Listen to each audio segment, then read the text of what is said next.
Apollo Paints presents सीधा कुरा with Ravi Lamichhane. Apollo Paints, प्रकृति को उपहार.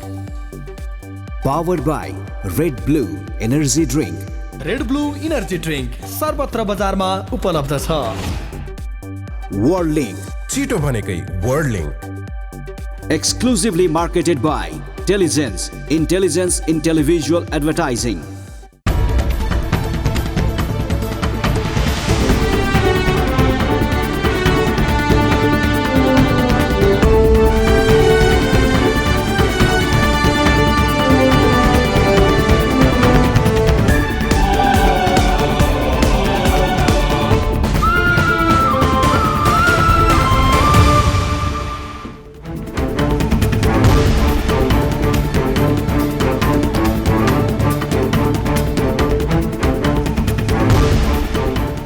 नमस्ते. कार्यक्रम सीधा कुरा हेर्नको निमित्त टेलिभिजन सेट अगाडि बसिरहनु भएका र इन्टरनेटको माध्यमबाट विश्वभर हामीलाई हेरेर बसिरहनु भएका सम्पूर्ण आदरणीय दर्शक महानुभावहरूलाई म रवि लामिछाने हार्दिक स्वागत तथा अभिवादन टक्र्याउँछु.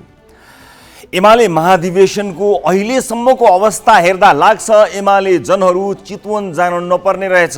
केपी शर्मा ओलीले बालकोटको बारदलीबाटै सबै निर्णय सुनाइदिएको भए पनि हुने रहेछ.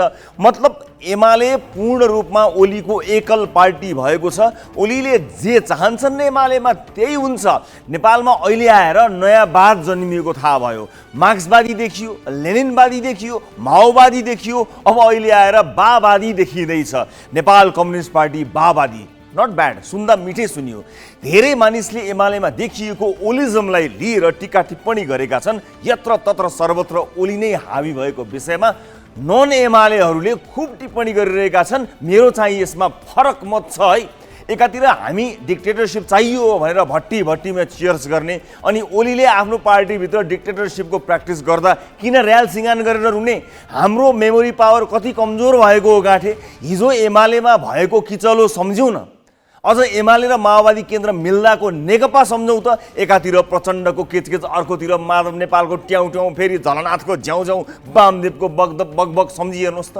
त्यो नाम मात्रको 2/3 के गर्यो? फेरि यिनको किचकिच देश बनाउनको लागि थियो र. भाग माग्न प्रचण्डलाई बुहारी सहितको मन्त्री कोटा, माधव नेपाललाई त्यस्तै केही कोटा, झलनाथलाई कोटा, वामदेवलाई कोटा. 2/3 हुँदा पनि हत्तु हैरान भएका ओलीलाई अहिले कति हाइसन्चो भएको होला. प्रचण्ड, माधव, झलनाथ जति पनि यी सबैलाई झेलेका ओलीले भीम रावललाई इजिली ह्यान्डल गर्छन्. ढुक्क हुनुहोस्. ओलीको हिजोको कार्यशैलीप्रति मेरा कैयौँ असहमति विमति छन्. तर पार्टी अध्यक्ष र प्रधानमन्त्रीले हाम्रो टोलमा खसी काटेर बराबर भाग लगाए जस्तो नेतै पिछेका मान्छेलाई देशका पदहरू भाग लगाएर चाहिँ चल्दैन हजुर. ओलीको नियत ठिक हुने हो भने चाहिने चाहिँ वान म्यान डिसिजन नै हो. तर मल्टिपल म्यान डिसिजन हुँदा त यति ओम्नी च्याप्ने ओलीले वान म्यान डिसिजन हुँदा बसुरुद्दिन र दुर्गा प्रसाद च्याप्लान भन्ने पीर मात्रै हो. फेरि यसो सोध्छु, हरेक नेता अन्त्यमा व्यापारी नै भइसकेको आँखै अगाडि देखिसकेकाले सोझै व्यापारीलाई नै नेता बनाइदिए पनि फरक के नै पर्ने हो र? एउटा गरिब नेता मन्त्री भएपछि उसले गर्ने व्यापार नै हो. बरु सिधै व्यापारीलाई मन्त्री बनाइदिँदा देशको टाइम भए पनि सेभ त हुन्छ. लुटिने त स्योर छ. तैपनि सही निर्णय गर्न सके भने पार्टीभित्रको कचकचेहरूलाई साइड लगाएको एकदमै राम्रो हो. निर्ममतापूर्वक भन्नै पर्छ, एमालेमा ओली जतिको एउटा पनि मान्छे छैन रहेछ. एउटा मान्छे हुँदो हो त ओलीको सलिड विकल्प भनेर खडा हुन्थ्यो. लास्ट आवरमा माधव कुमार नेपाललाई छाड्दै पुक्क लात्ताले हानेर जाने बैगुनी केटो सहितका 10 भाइका कुरा नगर्नु होला. 10 भाइ माधव नेपालतिर भइदिएको भए आज ओलीले आफ्नो एकल निर्णय लिनु पूर्व 10 पटक सोच्थे. तर यिनको निरीहताले एमालेलाई बावादी बनाउन कसैले रोक्यो? त्यसैले एमालेमा ओली बाहेक अर्को नेता छैन. उहिले पञ्चायतकालमा भनिन्थ्यो सबै नेपाली पञ्च हुन्, सबै पञ्च नेपाली हो. त्यस्तै हो, सबै एमाले ओली हुन्, ओली भन्नु नै एमाले. आज जसरी चितवनमा ओली बसेको होटलमा पद माग्नका लागि लाइन लागेर मान्छेहरू गए, त्यसरी त पञ्चायतकालमा राजाको दर्शन भेटका लागि पनि बिन्ती बिसाइँदैन थियो. आफ्नो दलका एक नेताको नारी छामेका ओलीलाई थाहा छ कि उनको बोली नै फाइनल हो. तपाईँ भन्नुहोला भीम रावलको आँट के त? भीम रावलजीका विषयमा टिप्पणी गर्न मिडियाले प्राय हतारो गर्दछ। त्यसैले आज भीम रावलबारे टिप्पणी गर्न म चाहिँ हतारिन्न। यहाँ गैर एमालेहरू भन्दैछन् महाधिवेशन प्रतिनिधिहरूले आफ्नो अधिकार प्रयोग गर्न सकेनन्। नीति निर्माण र नेतृत्वमा पार्टी सदस्यहरूले स्वतन्त्रतापूर्वक निर्णय गर्न पाउने अधिकारको प्रयोग नै गरेनन् भनेर धेरै गैर एमाले र थोरै एमालेहरू बताइरहेका छन्। जुन विधि र पद्धतिको विकास एक युवा नेता वयोवृद्ध नेता बनुन्जेल भएन, त्यो चरित्र महाधिवेशनमा एकै पटक प्रकट हुने हो र? तपाईहरूले विगतका वर्षहरूमा रोप्नु भएको बिरुवाको फल चितवनमा फलेको हो, लटरममा फलेको हो। आफ्नो ज्ञान, अनुभव, क्षमता, भिजन, निष्ठा जति सबै केपी ओलीका पाउमा बुझाएर कुन स्वतन्त्रताको कुरा गर्दै हुनुहुन्छ कामरेड? हो, एमालेमा नेता भन्नु केपी ओली मात्रै रहेछन्। उनले जे भन्यो त्यही हुन्छ र होस् पनि।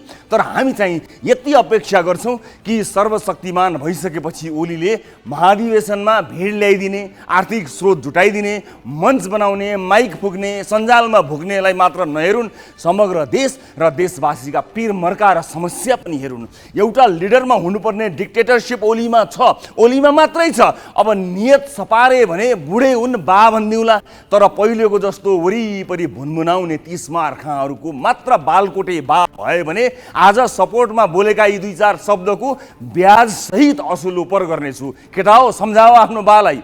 एउटा कुरा स्पष्ट हौ कि एमाले जनले चाहेर होइन, नसकेर पार्टीको आन्तरिक लोकतन्त्रलाई ओलीको झोलीमा अझ पाउमा चढाएका हुन्। घनश्याम भुसाल र भीम रावल बाहेक कोही छ एमालेमा जो ओलीको बोली विरुद्ध चुइक्क बोल्न सकोस्?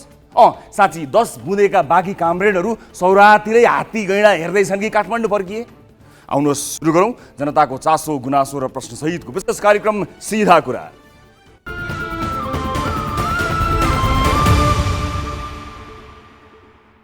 ब्रेकपछि स्वागत छ सम्पूर्ण दर्शक महानुभावलाई कार्यक्रम सिधा कुरामा। अर्को एउटा विशेष एपिसोडका साथमा उपस्थित भएका छौँ लाइभ ग्यालेक्सी 4Kमा। दर्शक महानुभावहरू, आजको कार्यक्रममा प्रस्तुत हुने विषयबारे यहाँहरूलाई जानकारी गराउन गइरहेको छु म। आजको कार्यक्रममा हामीले फर्जी कर्मचारी देखाएर प्राइम लाइफ इन्स्योरेन्स कम्पनीमा भएको करोडौँ घोटालाको फलोअप देखाउन गइरहेका छौँ, जहाँ केन्द्रीय अनुसन्धान ब्युरोदेखि बिमा समितिले समेत अनुसन्धान सुरु गरेको विषय छ। त्यस्तै कोरोनाको तेस्रो लहर अर्थात् नयाँ म्युटेन्ट ओमिक्रोनको तीव्र सङ्क्रमण र नेपालमा यसको जोखिमका विषयमा विज्ञ चिकित्सकसँग विशेष कुराकानी गरी तपाईँलाई आवश्यक पर्ने जानकारी दिने निधो गरेका छौँ। साथै सिराहाको एक नगरपालिकाले कर्मचारी भर्नाका नाममा लाखौँ उठाएर 1 वर्षसम्म पनि भर्ना प्रक्रिया नै सुरु नगरेको विषय पनि छ। र भोजपुरमा 3.5 करोडमा निर्माण सम्पन्नै हुन लागेको पुल गाडी नचल्दै भत्किएको विषयलाई पनि आजको कार्यक्रममा समेटेका छौँ। सुरुवात यस विषयबाट गरौँ। गत कार्यक्रममा प्राइम लाइफ इन्स्योरेन्सका उच्च अधिकारीहरूले नै फर्जी कर्मचारी देखाएर उनीहरूको नाममा 4 करोडभन्दा बढी तलब भुक्तानी गरेको विषय प्रसारण गरेका थियौँ। कम्पनीमा जागिरका लागि आवेदन दिएका व्यक्तिहरूको कागजपत्र दुरुपयोग तथा कर्मचारीका नातेदारको कागजपत्र देखाएर फर्जी कर्मचारी खडा गरिएको थियो। हामीले रिपोर्ट प्रसारण गरेपछि अहिले बिमा समिति तथा नेपाल प्रहरीको केन्द्रीय अनुसन्धान ब्युरोले अनुसन्धान सुरु गरेको छ। साथै कम्पनीले विवरण दुरुपयोग गरेका व्यक्तिको समेत ती व्यक्तिहरूको पनि उजुरी परेको पनि जानकारी गराएको छ। यी सबै विषयहरू समेटिएको यो फलोअप रिपोर्ट हेर्नुहोस्। प्राइम लाइफ इन्सुरेन्सले कर्मचारीका रूपमा खडा गरेर ठगिएका व्यक्तिहरूले इन्सुरेन्सले आफ्नो नागरिकता दुरुपयोग गरेर सिद्धार्थ बैंकमा नक्कली खाता खोली कृत्य गरेको भन्दै प्रहरीमा उजुरी दिएका छन्। प्राइम इन्सुरेन्स विरुद्ध पहिलो निवेदन सचिन्द्र खड्काले दिएका हुन्। उनले लहान इलाका प्रहरी कार्यालयमा उजुरी दर्ता गराएका छन्। सचिन्द्र खड्काले यो 2 दिन अगाडि नागरिकता दुरुपयोग गरी बैंक खाता सञ्चालन गरी कारोबार गरेको हुन्छ हाम्रो कार्यालयमा निवेदन दिनुभएको छ। त्यो निवेदन सम्बन्धी चाहिँ के कसो भएको भन्ने कुरा चाहिँ छानबिन चाहिँ हामीले गरिरहेको छौँ। हामीले प्रमाणसहित प्राइम लाइफ इन्सुरेन्सले गरेको घोटालाका विषयमा रिपोर्ट प्रसारण गरेपछि सरकार र सङ्घ संस्थाले यस विषयमा छानबिन सुरु गरेका छन्। बिमा समितिले प्राइम लाइफ इन्सुरेन्सको कार्यालयमा निरीक्षक टोली नै पठाएको छ। प्राइमका विषयमा केही सुरु भयो सर? आज निरीक्षक टोली गएको सर त्यहाँ कतिजनाको? 2 जना गएको यस्तै प्रहरीको विशेष ब्युरो सिआइबीले पनि प्राइम लाइफका विषयमा छानबिन सुरु गरेको छ। प्राइम लाइफ इन्सुरेन्सको नेतृत्व तहमा रहेका केही अधिकारीको मिलमतमा नक्कली कर्मचारी खडा गरेर करोडौं रुपियाँ कुम्लाएको एक्सक्लुसिभ रिपोर्ट सिधा खुलामा देखाएपछि सिआइबीले सोधपुछ थालेको प्रवक्ता एसपी श्यामकुमार महतोले जानकारी दिए। यहाँहरूकै माध्यमबाट हामीले जानकारी पाएको छौँ, मिडियाहरूमा आएको छ। अब यसलाई हाम्रो हिसाबले चाहिँ बुझ्ने काम गरि नै रहेको छौँ। ठगीमै जानलाई चाहिँ ठगिने पीडितहरू आउनुपर्ने हुन्छ। यो एउटा गम्भीर विषय यहाँहरूले बाहिर ल्याउनु भएको छ, मिडियामा हामीले पनि हेरेको छौँ र यसमा हाम्रो चासो छ। हामीले चाहिँ हाम्रो हिसाबले बुझ्ने काम गरिरहेको छौँ। 25 करोडबाट सुरु भएको प्राइम लाइफ इन्सुरेन्स 13 वर्षमा 2 अर्ब 41 करोड रुपियाँको कम्पनी बनेको छ। यो पब्लिक लिमिटेड कम्पनी हो। यसमा 30% अर्थात् करिब 72 करोड रुपियाँ जनताको छ।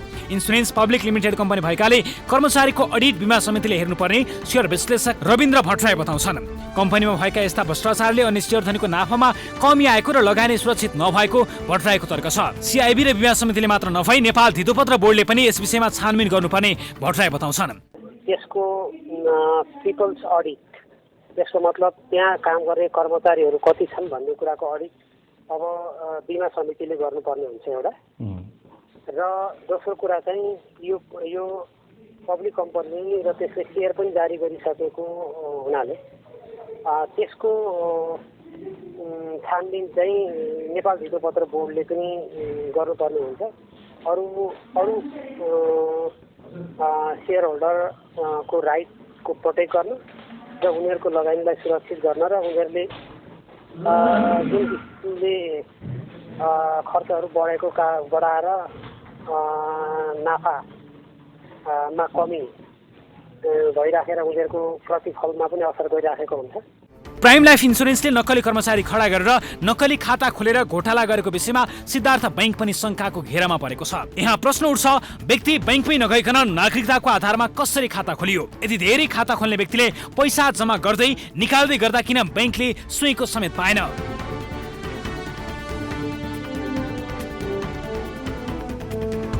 स्मरण रहोस्, प्राइम लाइफ इन्सुरेन्सको जस्तै घोटाला सन् 2009 मा भारतको सत्यम कम्प्युटर्सले पनि गरेको थियो। लेखा मार्फत घोटाला गरेको पुष्टि भएपछि 700 करोड हिनामिना गरेको भन्दै कम्पनीका अध्यक्ष रामालिङ राजुलाई 7 वर्ष जेल सजायका साथै 5 करोड जरिवाना गरिएको थियो।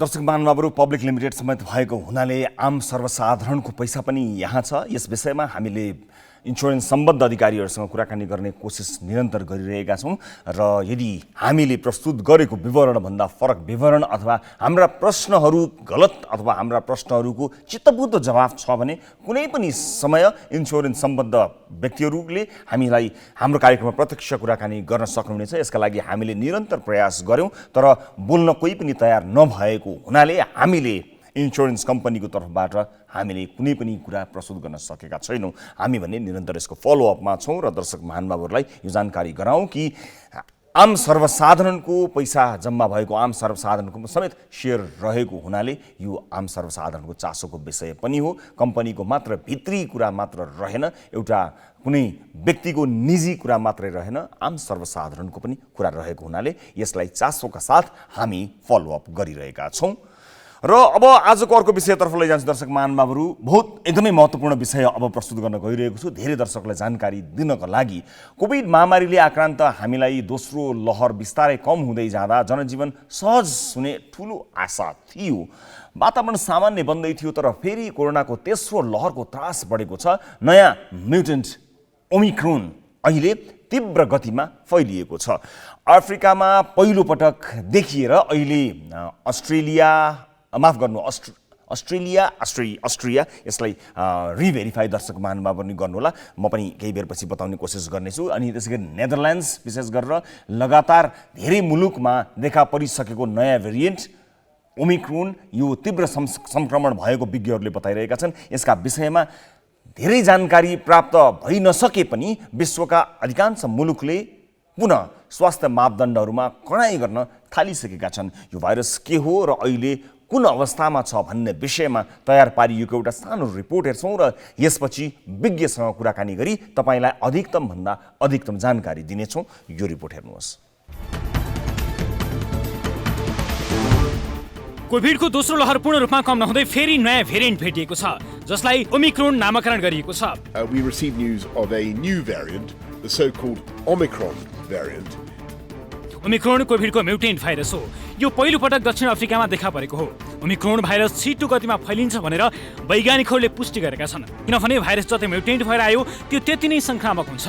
तर ओमिक्रोन भाइरसले कतिको क्षति पुर्याउँछ भन्ने बारे आधिकारिक भनाइ आएको छैन।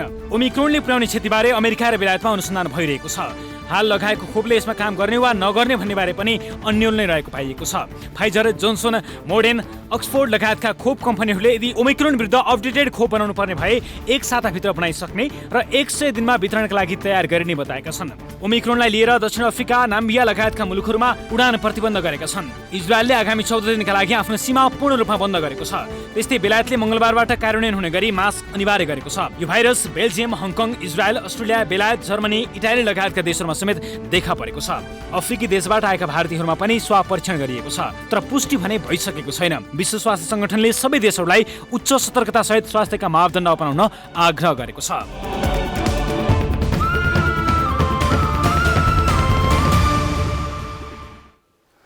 दर्शक महानुभावहरू, रिपोर्ट प्रस्तुत गर्नु अघि म अस्ट्रेलियामा केही दुविधा पूर्ण रूपमा देखिएको थिएँ, त्यसलाई अस्ट्रेलिया भएको जानकारी म दर्शकहरूलाई गराउन चाहन्छु। र दर्शक महानुभावहरू, यतिखेर हामीसँग कुराकानी गर्न भिडियो कल मार्फत जोडिनु भएको छ सरुवा रोग विशेषज्ञ डाक्टर शेरबहादुर पुन।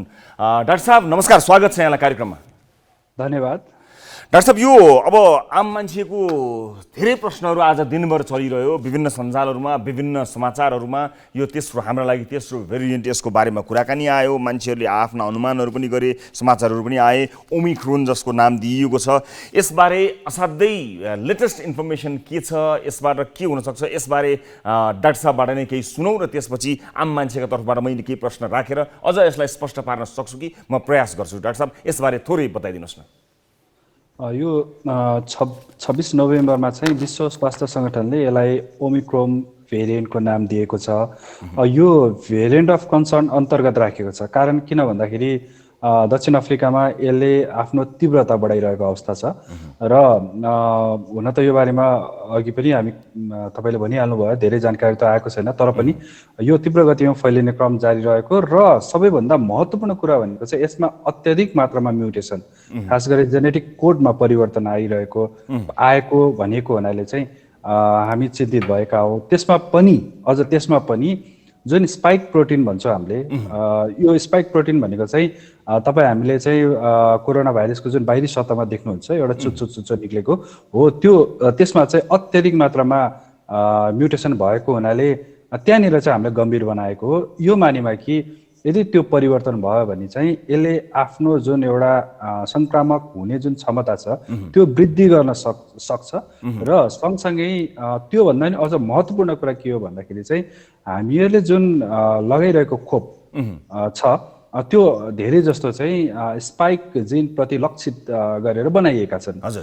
फाइजरको होस् या एस्ट्राजेनेका होस् या यो अरू विभिन्न खोपहरू चाहिँ त्यो प्रति लक्षित भएको हुनाले यदि केही गरी स्पाइक जिनमा धेरैभन्दा धेरै म्युटेसनहरू देखिन थाल्यो भने ती भ्याक्सिनहरू जुन अहिलेसम्मको जुन प्रभावकारी देखिएको छ त्यो खस्कन सक्ने सम्भावना रहन्छ र यो संक्रामक भयो भने चाहिँ अलिक तीव्र गतिमा फैलिन सक्ने यो दुईटा कारणले गर्दाखेरि चाहिँ यो भेरिएन्ट चाहिँ सबैको लागि एकदम चासो तर चिन्ताको विषय बनेको हो।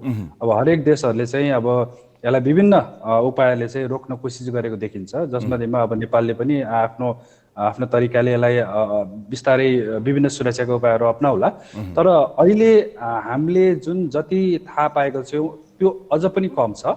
तर यति चाहिँ हो कि र म व्यक्तिगत रूपमा मलाई पनि अलिकति चिन्ता लागेको भनेको चाहिँ यो भाइरसमा देखिएको अत्यधिक मात्रामा जुन म्युटेसनको मैले कुरा गरेँ त्यो हुनु नै हो। यद्यपि म्युटेसन हुनु यो प्राकृतिक हो, यो स्वाभाविक हो, तर यो यदि भन्दै गर्दाखेरि चाहिँ यति धेरै म्युटेसन हुँदाखेरि चाहिँ कतै हाम्रो यो जुन खोप र अनि हाम्रो शरीरले चाहिँ पहिचान गर्नमा चाहिँ सहज नहुने भएको हुनाले चाहिँ हामीलाई फेरि समस्या दिने त होइन भन्ने प्रश्न र ती प्रश्नहरूको उत्तरको खोजीको दौडमा चाहिँ अहिले सारा विश्वका वैज्ञानिकहरू चाहिँ लागि परेका चाहिँ छ। हजुर, अब म अलिकति लेम्यान क्वेसन्सहरू गर्छु, अलिक सुन्दा अलिक स्टुपिड सुनियो पनि दर्शकहरूले मलाई क्षमा गर्नु होला डाक्टर साहब, किनभने धेरै मान्छेको लागि यो एकदमै चासोको विषय भएर हामीलाई धेरै इन्क्वायरीहरू भनौँ न यसै के हो कसो हो भनिदिनु होला है भनेर हामीलाई भन्नुभएको छ। हाम्रो माध्यमबाट डाक्टर साहब जस्तो विज्ञ हुनुभएको समयको म सदुपयोग गर्न चाहन्छु। जस्तो अब लगाएका छन्, जसले अलरेडी भ्याक्सिन लगाएका छन्, त्यो भ्याक्सिनले पनि कामै नगर्ने, अब यो धेरै नै खतरापूर्ण भएको, यसले चाहिँ पहिलाको भनौँ न डेल्टा भेरिएन्ट भन्दा पनि यो असाध्यै खतरा भएको, यदि यो अझ पूर्ण रूपमा पुष्टि भएको परिप्रेक्ष्यमा हुन गयो भने त्यस्तो हुने भन्ने किसिमको यसको खतराको आकलन मान्छेहरूले गरिरहेका छन्, अथवा कहीँ कतै न्युजहरू पनि आइरहेको छ। त्यो चाहिँ हुन सक्ने भनेर गरिएको अन्दाज मात्र हो कि अथवा भयो अहिले डाक्टर साहबले भने जस्तै यो म्युटेसनको जुन कुरा तपाईँले गर्नुभयो त्यस्तो भएको खण्डमा यो कति खतराको हुन्छ? जस्तो कि पहिलो जुन देख्यौँ नि, हामीले भोग्यौँ नि, के यो यदि प्रमाणित हुन गयो भने त्योभन्दा दोस्रो भन्दा पनि खतरा हो, अथवा यो भेरिएन्ट चाहिँ डेल्टा भेरिएन्ट भन्दा पनि खतरा भेरिएन्ट हो? यो चर्चा परिचर्चा हुनु स्वाभाविक हो, किन भन्दाखेरि अहिले पनि मैले भने हाम्रो चिन्ताको विषय भनेको अत्यधिक मात्रामा म्युटेसन हुनु हो। तर म्युटेसन हुँदैमा चाहिँ त्यो भेरिएन्ट एकदमै कडा अघिल्लो भेरिएन्टहरूभन्दा एकदमै डरलाग्दो हुनैपर्छ भन्ने जरुरी चाहिँ छैन। र त्यस्तै अहिले लगाइरहेका छौँ, त्यो खोपलाई एकदमै चुनौती दिएर कामै नलाग्ने बनाउने हो कि भन्ने जुन प्रश्न अहिले मलाई जहाँसम्म लाग्छ जनसमुदायमा उठ्नु स्वाभाविक हो, किन भन्दाखेरि धेरै छलफल भइरहेको कस्तो कन्फिडेन्ट छ नि अहिले भ्याक्सिन लगाएको मान्छेहरूमा, एउटा कन्फिडेन्ट पनि छ मैले त भ्याक्सिन लगाइसकेँ भन्ने चाहिँ, र जनजीवन एक हिसाबले नर्मलै भइसकेको छ नि त। हो, यो मानिमा चाहिँ एक प्रकारले यो सोच आउनु अब स्वाभाविक हो, किन भन्दा जो कहिले पनि मैले भ्याक्सिन लगाएको छु भनेपछि ऊ एकदम शारीरिक र मानसिक रूपमा ढुक्क हुने अवस्था त आउने छ, त्यो स्वाभाविक लाग्छ मलाई। तर यहाँनिर चाहिँ के हुनसक्छ भन्दाखेरि चाहिँ हामीले कहिलेकाहीँ पहिला पनि ब्रेक थ्रु केस भन्ने गर्थ्यौँ, दुईटै खोप लगाए तापनि सङ्क्रमण हुन सक्ने तर त्यो जटिल अवस्थामा जाने सम्भावना धेरै कम हुने भन्ने जुन एउटा भन्दै आएको थियो। मैले यो धेरै अगाडि लेखहरू पनि लेखेको थिएँ, यो कुराहरू बोल्दै आएको पनि थिएँ। त्यो खालको अवस्था चाहिँ आउन सक्ने मैले सम्भावना चाहिँ देख्छु, किनभने खोप अब सायद मलाई जहाँसम्म लाग्छ यो आउँदै या फैलाउँदै अझै हजारौँ मान्छेले चाहिँ खोप लगाइसकेको हुन सक्ने छ भन्ने मेरो अनुमान छ। यो मानिमा सङ्क्रमित हुनसक्छ, रिइन्फेक्सन भन्छ, जुन चाहिँ तपाईँ हामीले WHO को वेबसाइटमा पढ्ने हो भने पनि रिइन्फेक्सन खास गरी चाहिँ अरू भेरिएन्ट अफ कन्सर्न भनेर जुन त्यो क्याटेगोरीमा राखिएका यो भाइरसहरू भन्दा यो अलिक रिइन्फेक्सन हुने सम्भावना बढी छ भनेको त्यो सायद मेरो विचारमा स्पाइक प्रोटिनमा बढी मात्रामा जिनमा म्युटेसन भएको हुनाले भनिएको, किन भन्दाखेरि त्यसले अघिल्लो भेरिएन्टको जुन स्पाइक प्रोटिन र यो पछिल्लोको फरक भएपछि चाहिँ अलिकति पहिचान गर्न गाह्रो हुन्छ, अथवा त्यसलाई चाहिँ निष्क्रिय पार्न गाह्रो हुने भएको हुनाले त्यो भनेको होला भन्ने मलाई लाग्दछ। तर पनि यो रिइन्फेक्सन हुने सम्भावना पक्कै पनि होला, र यदि त्यस्तो हो भने चाहिँ यदि जस्तो मैले 2 डोज खोप लगाएको छु भने यदि मलाई रिइन्फेक्सन भयो भने म ब्रेक थ्रु केस अन्तर्गत पर्दछु। यस्तो खालको चाहिँ केही समय अगाडिदेखि मैले देख्दै आएको पनि हो, व्यक्तिगत रूपमा धेरै मान्छेहरूसँग मेरो जुन व्यक्तिगत सम्पर्कबाट पनि अब सोधपुछ गर्नुहुन्थ्यो, 2 खोप लगाएको तर सङ्क्रमण भएर बसिरहेको छु भन्ने कुरा। मलाई जहाँसम्म लाग्छ मेरो लागि नौलो त होइन, तर पनि यदि केही गरी यो जुन भाइरस छ हामीले सोचे जस्तै यसले चाहिँ हरकत देखाउन थाल्यो भने चाहिँ ब्रेक थ्रु केसहरू चाहिँ हुन सक्ने सम्भावना चाहिँ अलिक बढेर जान्छ कि भन्ने मेरो एउटा अनुमान छ। तर एकदमै पटक्कै कामै नलाग्ने बर्बादै भयो अब यसले केही गर्दैन भन्ने खालको चाहिँ म त्यो खालको सम्भावना देख्दिनँ। अघि सुरुमा पनि चर्चा गरेको थिएँ सायद भ्याक्सिन अपडेट गर्न सक्दछ भनेर, त्यो सायद मैले हेर्नुभयो भने 3-4 महिना अगाडि धेरै अगाडि नै मैले खोप चाहिँ अपडेटेड भएर आउने चाहिँ एक दिन, त्यो बेलामा चाहिँ मलाई पक्कै सम्झनु होला, किन भन्दाखेरि यो हुनेछ, किनभने इन्फ्लुएन्जामा पनि त्यो अपडेटेड भएर आउँछ खोपहरू हामीले जुन वर्षेनी लाउने गर्छौँ भनेर भनेको थिएँ। तर सायद अहिले चाहिँ फाइजर लगायत विभिन्न यो खोपको यो उत्पादककर्ताहरूले चाहिँ त्यो बारेमा बोलिरहेको देख्दैछु। मतलब सर्ट पिरियड अफ टाइममा नै हामी अपडेटेड गर्छौँ जसले यो भेरिएन्टलाई चाहिँ टेक केयर गर्छ, यो भेरिएन्टलाई पनि काम गर्छ भनेर भनिरहेका छन्। अब जस्तो अपडेट अब आउने खोप अपडेट भएर आइरहँदा खोप नलाएका नयाँ खोप अपडेटेड खोप लाउनेहरूका लागि त्यो फाइदाजनक हुने भयो कि, अथवा जसले अरू अघिल्लो पटक खोप लगाएका छन्, 2टै डोज लगाएका छन् या 1 डोज लगाएका छन्, उनीहरूको बुस्टर डोजका रूपमा पनि त्यो हुन सक्ला? अनुमानित प्रश्न एउटा यसै मैले अनुमान मैले अघि भनिहालेँ, लेमन क्वेसन हुन सक्ला, कस्तो हुन सक्ला परिस्थिति डाक्टर साहब? सायद 2 डोज लगाइसकेकालाई बुस्टर डोजको रूपमा यसले काम गर्न सक्छ भने अब जसले खोप लगाउनु पाएको छैन यदि अपडेटेड भ्याक्सिन आएको छ भने त पक्कै पनि हाम्रो त अब आगामी दिनहरूमा कस्तो खालको जुन भाइरस आउँछ त्यही अनुसार नै यसले लगभग काम गर्ने भयो भन्ने कुरोमा बुझ्न सकिन्छ। त्यसले गर्दाखेरि चाहिँ अब नलगाएकोहरूलाई पनि यो उपयोगी हुनसक्छ। अब यदि केही गरेर अपडेटेड आयो भने त्यो कुरा मैले गर्दैछु र यदि पहिल्यै पनि लगाएको छ भने त्यो एक प्रकारको बुस्टर डोजको रूपमा पनि काम गर्न सक्दछ। समस्या के भने फेरि वितरण प्रणालीमा कुरा आउने भयो किनभने त्यो नलगाइकन त हुने भएन। अब यदि अपडेटेड लगाउनै पर्ने जोगिनका लागि हो भने त्यो त बुस्टर रहेन कि त्यो त एउटा नयाँ खोप जस्तो भयो नि जसलाई लगाउनु पर्यो। अपडेटेड लगाए मात्र नयाँ भेरिएन्टबाट बच्ने भएपछि त्यो त बुस्टर डोज भएन कि एउटा खोप नै भयो। अगाडि लगाएकाहरूले नलगाए बराबरै हुने भयो। अब फेरि त्यत्रा लाखौँ मान्छेमा वितरण प्रणालीको कुरा आउला कि भनेर मैले यो अलिकति यसमा जोड लगाउन खोजे डाक्टर साहब यस्तो हुन सक्ला भने। अब धेरै कुराहरू अहिले पनि जानकारीमा छैन। त्यसले गर्दाखेरि चाहिँ तत्काल यो अनुसन्धानहरूबाट आएको नतिजाको आधार नभइकन म पनि भन्न सक्दिनँ। तर के चाहिँ हो भन्दाखेरि मैले के अनुमान गरेको छु भन्दाखेरि जति नै भेरिएन्टहरूमा परिवर्तन आए तापनि खोप लगाएका मानिसहरूमा यो दोस्रो लहरमा जुन अवस्था हामीले देखेका थियौँ भोगेका थियौँ त्यस्तै हुबहु हुने सम्भावना चाहिँ म देख्दिनँ। किन भन्दाखेरि यहाँ एन्टिबडी मात्र होइन त्यसपछिको अर्को डिफेन्स लाइन छ त्यो टी सेल बी सेल्स भन्छ हामीले त्यसले पनि एउटा मेमोरी सेलको काम गर्छ र तत्काल त्यस्तो खालको कोरोना भाइरसै देखियो भने पनि त्यसले धेरै हदसम्ममा चाहिँ जटिल अवस्था जानबाट रोक्छ भन्ने एक थरीको वैज्ञानिकहरू पनि अथवा त्यो खालको विज्ञहरू पनि छ विश्वमा।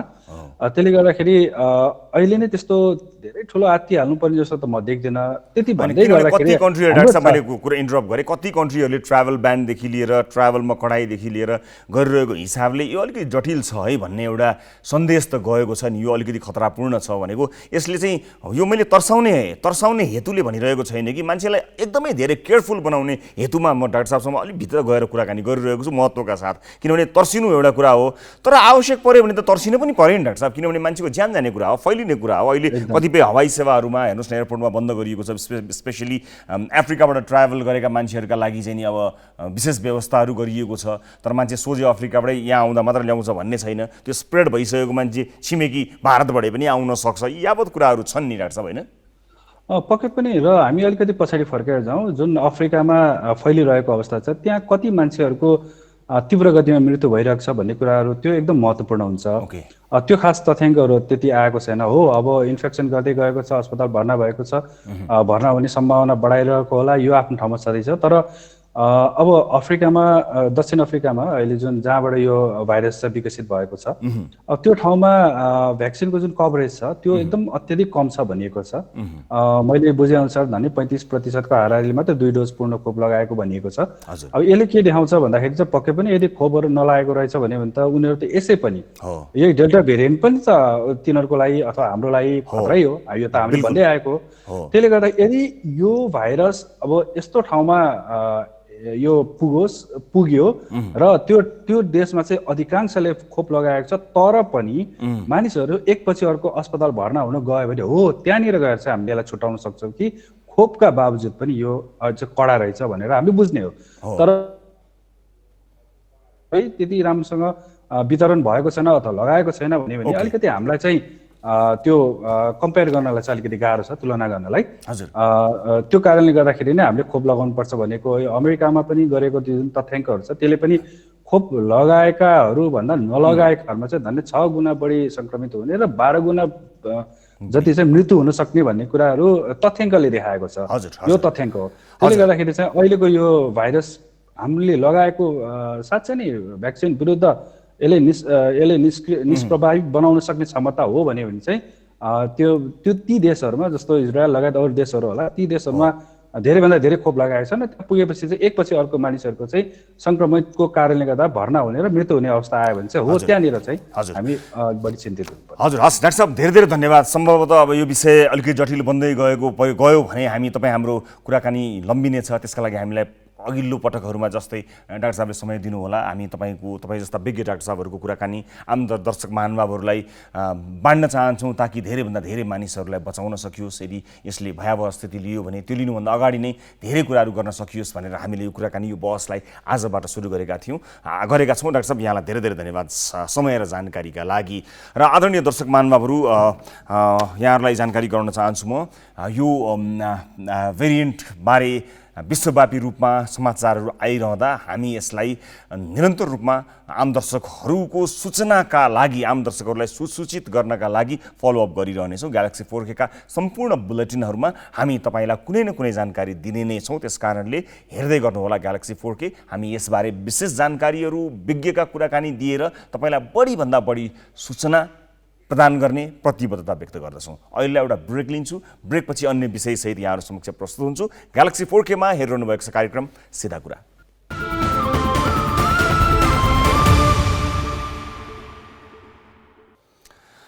ब्रेकपछि स्वागत छ सम्पूर्ण दर्शक महानुभावहरूलाई कार्यक्रम सिधा कुरामा। दर्शक महानुभावहरू, आजको अर्को विषयवस्तुतर्फ लिएर जान चाहन्छु। सिराहाको धनगढी माई नगरपालिकाले कर्मचारी भर्नामा मनपरी गरेको पाइएको छ। नगरपालिकाका विभिन्न स्वास्थ्य केन्द्रका लागि 32 कर्मचारी माग गरेको थियो नगरपालिकाले।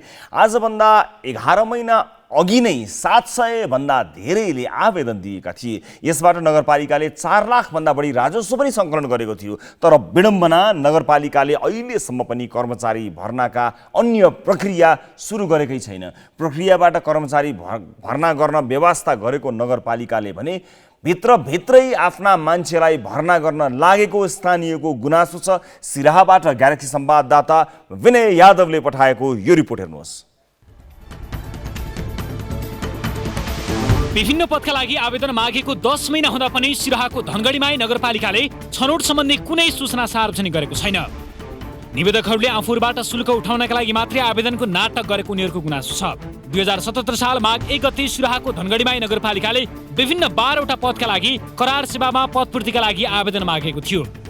15 दिनभित्र आवेदन दिन सूचना प्रकाशित गर्यो। नगरपालिकाले सूचना प्रविधि अधिकृत सहित विभिन्न पदमा 32 जना कर्मचारी माग गरेको थियो।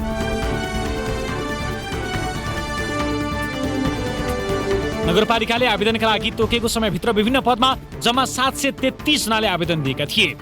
तीमध्ये 707 जनाको आवेदन स्वीकृत भएको थियो। परेका आवेदनमध्ये दर्ता नम्बर खाली रहेका 11 र कागजात नपुगेका 15 गरी 26वटा आवेदन स्वीकृत भएका थिएनन्। आवेदन स्वीकृत भएका उम्मेदवारका लागि छनौट सम्बन्धी सूचना चाँडै प्रकाशित गरिने नगरपालिकाले जनाएको थियो। तर नगरपालिकाले आवेदन लिएको झन्डै 10 महिना भयो, तर अझै पनि छनौट सम्बन्धी कुनै सूचना सार्वजनिक गरेको छैन। म एउटा स्वयं इलेक्ट्रिसियनको पदमा भरेको थिएँ। त्यसमा पनि यस्तै किसिमको अब हामीलाई पदमा त भर्न लगाए राजस्व त हामीले तिर्यौँ, तर आफ्नै तरिकाले के गरौँ गरेन हामीलाई अहिलेसम्म जानकारी भएको छैन। र त्यतिखेर नयाँ थियो, हामीले केही यथार्थ थाहा पाएनौँ। त्यसै क्रममा अहिले 2077 साल 10 महिना 1 गतेको भ्याकेन्सी फेरि खुलेको थियो। त्यसमा अहिले 78 चलिरहेको छ। 1 वर्ष बितिसक्दा पनि मेरो भाइले भरेको थियो कासमा, कार्यालय सहयोगीमा। अहिलेसम्म कुनै पनि अत्तो-पत्तो छैन। तर राजस्व सङ्कलन त गरियो, तर लगभग 1 वर्ष बितिसक्दा पनि कुनै चासो देखाइएन। यहाँ राजस्व उठाएर मोज गर्ने बाहेक अरू केही काम भएको छैन। नगरपालिकाले विभिन्न पदमा आवेदन दिएका 733 जना आवेदकहरूसँगबाट 4,15,700 रुपियाँ असुलेको छ। आवेदकहरूले यस विषयमा नगरपालिकालाई प्रश्न गर्दा अनेक बहाना बनाएर पन्छिने गरेको छ। कहिले हुन्छ हाम्रो इन्टरभ्यू, कहिले फिक्स हुन्छ भनेर कुरा गर्दाखेरि होइन, हामीले कल पनि कतिपल्ट गरेको थियौँ। त्यो हाम्रो चिफ एक्जिक्युटिभ छ नि, उहाँलाई कल गरेको थियो। उहाँले भन्थ्यो अहिले लकडाउन छ, अहिले हुँदैन। त्यसपछि पनि हामीले कल गरेको थियौँ, 2-4 पल्ट कल गरेँ होइन, हुन्छ भन्नुहुन्छ। अहिलेसम्म मतलब त्यस्तो केही भएको छैन कि। अन्तिम मिति सकेपछि बोलाउँछु भन्नुभएको थियो, तर अहिलेसम्म केही बोलाउनु भएको छैन उहाँहरूले। तर हामीसँगै भरिराख्ने उहाँहरू काम गरिराख्नु भएको छ नगरपालिकामा, तर उहाँहरू कसरी काम गरिराख्नु भएको त्यो हामीलाई थाहा भएन। मैले पनि कार्यालय सहयोगमा फर्म भरेको थिएँ र पटक फोन गर्दा पनि रिप्लाई दिन्थेन। केही पछि आउँथ्यो, फेरि भन्थ्यो हुँदैछ भनेर। नगरपालिकाले देखाउनका लागि सूचना निकाले पनि जनप्रतिनिधि र कर्मचारीका आसेपासेलाई गुपचुप रूपमा नियुक्त गर्ने र आवेदकले तिरेको दस्तुरको रकम हिनामिना गर्ने नियतले आफूलाई झुलाइएको आवेदकको आरोप छ।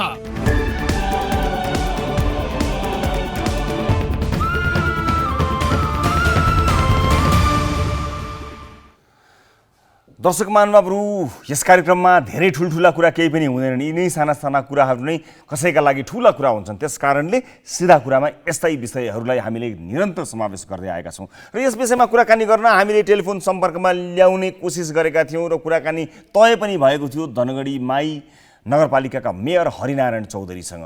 हरिनारायण सरको टेलिफोन नलाग्ने भएको छ अहिले। प्रश्नहरू यति धेरै छन् मेरा, यति लामो समयसम्म आवेदन मागियो, अन्तर्वार्ताका लागि कहिले बोलाउनुहुन्छ? न आवेदन दिएका मानिसहरूले भनेको प्रश्नको जवाफ दिनुहुन्छ, न कुनै सूचना प्रकाशित गर्नुहुन्छ, न पारदर्शिता छ, न भित्रभित्रै मान्छे राखिसकिएको पो हो कि अथवा यी आवेदनबाट नै 4 लाखभन्दा बढी राजस्व प्राप्त भइसकेको छ, त्यसको हरिसाब पनि मानिसहरूले मागिरहेका छन्। यति धेरै मानिसहरू लगभग 703 जना 733 जनाले आवेदन दिएको भनिएको छ, जसमध्ये 703 जनाको जतिको त आवेदन स्वीकृत पनि भइसकेको थियो, केही भोइड भएका पनि थिए, बदर पनि भएका थिए। त्यस बाहेकको के हुन्छ, 32 जना कर्मचारी भर्ना गर्छु भनेर 11-12 महिनासम्म झन्डै 1 वर्षसम्म एकजना पनि कर्मचारी भर्ना नगर्ने अथवा भित्रभित्रै भर्ना गरिएको पो हो कि, यावत प्रश्नहरू थिए। तर सरको फोन लागेन। यो फोन हामीसँग कुराकानी गर्न नलागे तापनि स्थानीय सरकारवालाहरूले कृपया यसको जवाफ लिदिनु होला। जवाफ जसले लिए पनि हुन्छ, जवाफ चाहिन्छ भन्ने मात्रै कुरा हो। हामीले तपाईहरू सबैको तर्फबाट प्रश्न सोधेर तपाईहरू सबैलाई त्यो चित्तबुझ्दो जवाफ दिने कोसिस यस कार्यक्रम मार्फत गर्छौँ, तर त्यो सफल हुन सकेन। आशा गर्दछु जति पनि दर्शकहरू हेरिरहनु भएको छ र जो सरकारवालाहरू हुनुहुन्छ उहाँहरूले यसको जवाफ निरन्तर माग्नुहुनेछ। जवाफ माग्ने जिम्मेवारीबाट कोही पनि नपन्छिदिनु होला, जवाफ अवश्य पाइनेछ। हामीले त्यसको जवाफ पाउन नसके तापनि अहिलेलाई भने टेलिफोन लाइनमा हामीसँग कुराकानी गर्नको निमित्त टेलिफोनमा कोही दर्शक आउनुभएको जानकारी मलाई प्राप्त भएको छ। म स्वागत गर्न चाहन्छु। नमस्कार, कहाँबाट को बोल्दै हुनुहुन्छ? हजुर सर, म प्युठानबाट बोलेको। हजुर, को बोल्दै हुनुहुन्छ? मैले नाम गोपे रहन चाहे। नाम गोपे, कहाँबाट भन्नुभयो तपाईँले? प्युठान नगरपालिका 2 बाट। हजुर, प्युठानबाट। के समस्या भयो तपाईँलाई, के का लागि सम्झिनु भयो भन्नुहोस् न। सर, त्यो प्युठान नगरपालिका 2 मा जानकी हायर सेकेन्डरी स्कुलको 10 को परीक्षामा 2 जना विद्यार्थीको रिजल्ट नआएर उनीहरू रिजल्ट आउँदै आएन। अनि अहिले सर पहिला सरले पास भएको भनेर 11 मा पढ्न लगाउनु भयो। अहिले आएर अब हुन सक्दैन यताउता भनेर 10 मा फर्म भरेर फेरि 10 बाट पढ्नुपर्छ भन्ने कुछ गर्नुभयो। अनि शिक्षाको हाजिमहरूलाई सोद्धा उहाँले पनि अब 2-3 दिनमा मिटिङ गरेर बसाउँछु यताउता भन्नुहुन्छ। अनि पछि फोन लगाएर फोनै उठाउनुहुन्न।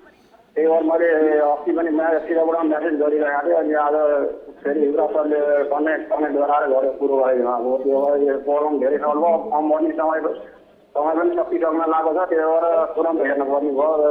त्यो कसैले भनेको पहिला उत्तीर्ण भएको भन्ने सूचना कहीँ आएको थियो? हजुर, सूचना मैले पहिला स्कुललाई आएर पेपरी लगेर स्कुलले फेरि रिपोर्ट गरेको हाजिमहरूले लगेर काठमाडौँ के भयो त्यहाँ जम्मा गरेर खोजेर आउनुभयो। अनि रिजल्ट आएन भन्ने कुरो पनि गर्नुहुन्छ। अहिले त्यहाँ केही कन्फर्मै यही हो भनेर कन्फर्म गरेर दिनै सक्नु। मतलब अनि तपाईँले सूचना माग्दाखेरि के भन्नुहुन्छ अरे तपाईँलाई? हजुर, सूचना माग्दाखेरि के भन्छन्? केही पनि भन्दैनन् यसबारेमा? तपाईँलाई के भन्छन् त? जवाफ के दिन्छन् त? अहिले स्कुलको सरले भन्नुहुन्छ अब हाम्रो गल्ती होइन, 10 मा फर्म भरेर 10 बाट पढ्नु अहिले 10 मा पढ्ने परीक्षा फर्म खर्च हामीले भर्छौँ यताउता भन्ने कुरो गर्नुहुन्छ। अनि हाजिम सरले भन्नुहुन्छ 2-3 दिनमा मिटिङ छ, मिटिङमा बसाउँछ भन्नुहुन्छ। खै अब के हो केही बुझ्नै सकिनँ, यही हो भनेर जवाब दिनुहुन्न स्कुलका सरहरूले। अब स्कुलको नाम एकपटक फेरि भन्नुहोस् न, कुन स्कुलको कुरा हो? एकपटक फेरि यो स्कुलको नाम बताइदिनुहोस् न। विद्यार्थीको नाम पूजा विष्ट होइन, स्कुलको नाम?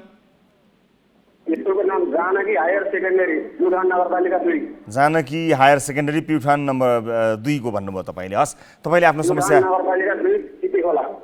हस्, तपाईँले आफ्नो समस्या राख्नुभयो। यो तपाईँले समस्या राख्नाले नै यो नै पर्याप्त छ। यस सम्बन्धी जानकारी तपाईँलाई उपलब्ध गराउनको निमित्त यसलाई थप फलोअपको आवश्यकता अवश्य पनि पर्दैन। तैपनि हामी हाम्रा तर्फबाट यसलाई बुझ्ने कोसिस गर्नेछौँ। हस्, तपाईँसँग थप विवरणहरू आवश्यक पऱ्यो भने हामी सम्पर्कमा बस्नेछौँ। म यहाँलाई धेरै धेरै धन्यवाद दिन चाहन्छु सहभागिताको लागि। दर्शक महानुभावहरू, अर्को एउटा ब्रेक लिन्छु म र ब्रेकपछि अन्य विषय बाँकी छन्, तिनलाई प्रस्तुत गर्नेछु। ग्यालेक्सी 4K मा तपाईँ हेरिरहनु भएको छ कार्यक्रम सिधा कुरा।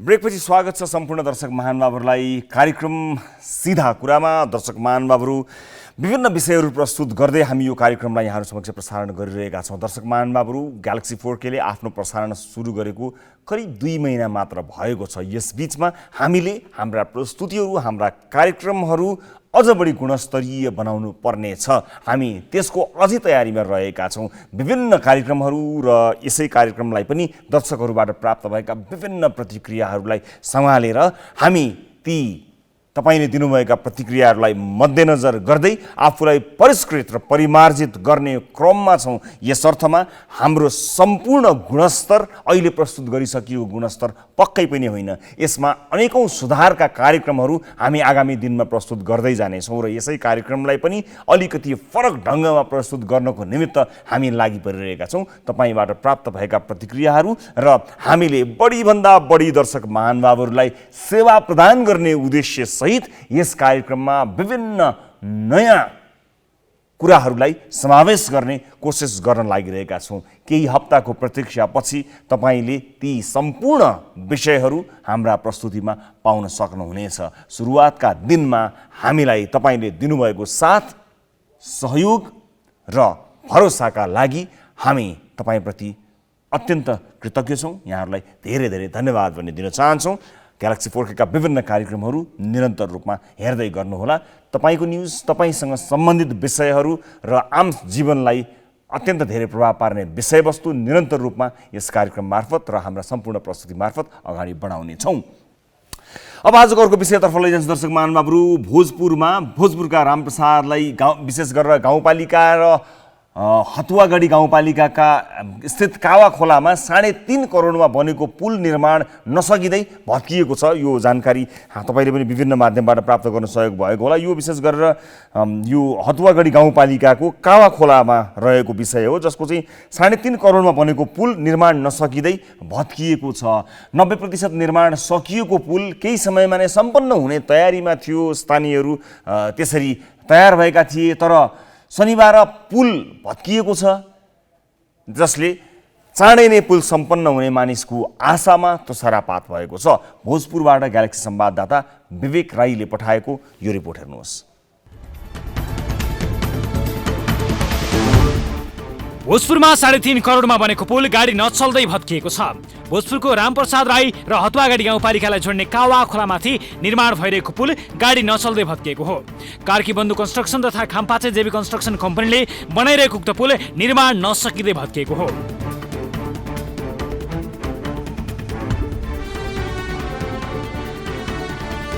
स्विस सरकारको 3 करोड 50 लाख आर्थिक सहयोगमा नयाँ प्रविधि केबल ट्रस्ट ब्रिज निर्माण भइरहेको थियो।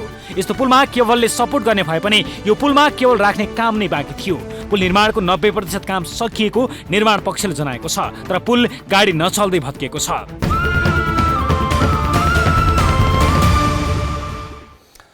दर्शक महानुभावहरू, यस विषयमा हामी कुराकानी गर्नका लागि हामीसँग कोही उपलब्ध हुनुभएको छैन। यद्यपि आम दर्शक महानुभावहरूको चासोको यो विषय भएर हामीले यसलाई रिपोर्टको रूपमा, छोटो रिपोर्टको रूपमा यहाँहरूसँग प्रस्तुत गरेका हौँ।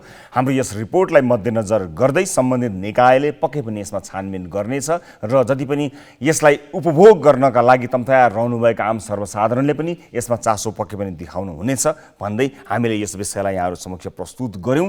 अन्य विभिन्न प्रस्तुतिहरू, अन्य विभिन्न रिपोर्टहरू सहित यहाँहरू समक्ष हामी प्रस्तुत हुन्छौँ। दर्शक महानुभावहरू, यस कार्यक्रममा सहभागी हुनको निमित्त कयौँ सम्बन्धित निकायहरूलाई हामी कुराकानी गर्ने कोसिस गर्छौँ। त्यो कुराकानी गर्नका निमित्त हामीसँग समय तय भएर पनि कतिपय व्यक्तिहरू कार्यक्रम प्रस्तुत हुँदा रिपोर्ट प्रसारण भइसकेपछि त्यो रिपोर्ट टेलिभिजनमा हेर्नुहुन्छ र त्यो टेलिभिजनमा रिपोर्ट हेरिसकेपछि अधिकांशले टेलिफोन बन्द गर्ने अथवा सम्पर्कमा नहुने क्रियाकलापहरू भइरहेका छन्। त्यसको पनि उपाय स्वरूप मैले केही बेर अगाडि प्रस्तुत गरेको हाम्रो परिमार्जन त्यसैसँग लक्षित छ। यस अर्थमा प्रश्न जसले सोधे पनि हुन्छ, तर प्रश्नहरू लुक्न भएनन्। त्यो प्रश्न तपाईँ दर्शकहरूलाई पनि जिम्मा लगाउने कोसिस स्वरूप हामी परिमार्जित हुँदै नै छौँ। यो सँगसँगै आजका लागि कार्यक्रमको निर्धारित समय समाप्त भइसकेको छ।